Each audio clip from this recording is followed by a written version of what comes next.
Hey, this is Donald, dual CCIE and owner and principal of Padlock Technologies, here with a brief warning to people who are trying to implement ICE in their environment using certificate-based authentication. I'm going to tell you, I don't know how many conversations I have with people, with clients, who want to do certificate-based authentication, and you don't even have your internal PKI set up. You cannot do certificate authentication if you do not have your public key infrastructure set up. What does that mean?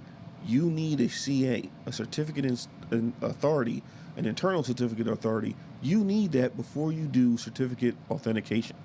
If you don't have that, you are stuck with using PEEP MS Chat v2, which is username and password. So when you're having the discussion with your solutions architect, or you're having a discussion with your internal staff, this is one reason why you need to bring in a consultant in, a nice consultant, someone who's been doing this for a very long time, because they can help you avoid this issue. Because I just got off the phone with a couple clients who wanted to do certificate-based authentication, and they didn't understand, oh, we need an internal PKI for this. Oh, we need to get the server team involved. Now we need to actually have GPOs that push these certificates out to the supplicant. Okay, we got to make sure we roll this out correctly, because if you turn on certificate-based authentication, ETLS, TEEP with ETLS, PEEP with ETLS, and you don't have the certificates pushed, you've effectively blocked everybody on the network. So you have to make sure that you properly pan out your ICE deployment with someone who knows what they're doing, right? If you send your engineers to a 3-day class, they are not going to discuss this in a 3-day class. How do I know? Because I went through those 3-day classes, right? I learned more of how to break ICE in those classes than actually how to implement them.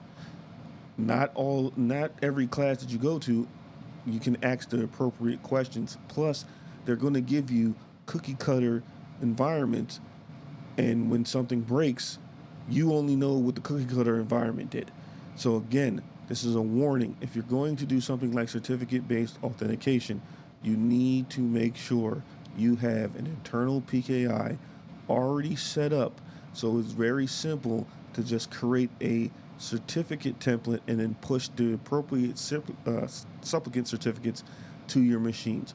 Now, if you're a Windows-based environment, it's very easy. You can do that through a GPO. If you are using Intune, that's very simple. It depends on what you're using. If you're using Scatman, then we're going to have to we're going to have to import the Scatman certificate, and then we're going to have to manipulate the cert off profile, right? If you are using the cert connector, same thing, right? That cert connector thing has to be connected to your NDES server as well. So that's a whole different design, right? But you need to at least have a certificate authority, PKI, something that you can push certificates to the supplicant, which is Windows or Mac. And if you're using Mac, then you're going to have to use something like Intune or JAMF. JAMF is a little better, but some people use Intune. You need to make sure you plan this out. If you fail to plan, you plan to fail. And if you fail with ICE, you can bring down your network, or you have a real bad experience deploying ICE in your environment, and then you're going to end up blaming ICE. And I just did a video about this. You're going to blame ICE when you should have blamed the design in your implementation of the design. If you had a bad design on the front end, you baked in the problem to the back end. And the back end is not going to be able to fix a problem that you baked in the front end.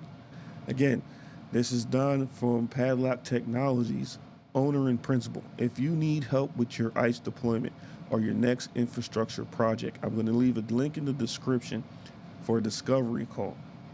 This discovery call, we will go over what you're trying to do, where you are, and where you want to go, and we can map it out. And then if it sounds good and you feel like, we need to work together, then we can have a project. If not, at least I'll probably be able to point some things that you probably didn't think of when you're trying to deploy, NAC in your environment. Hope this video was real quick. Hope it was informative. Thank you, and have a nice day.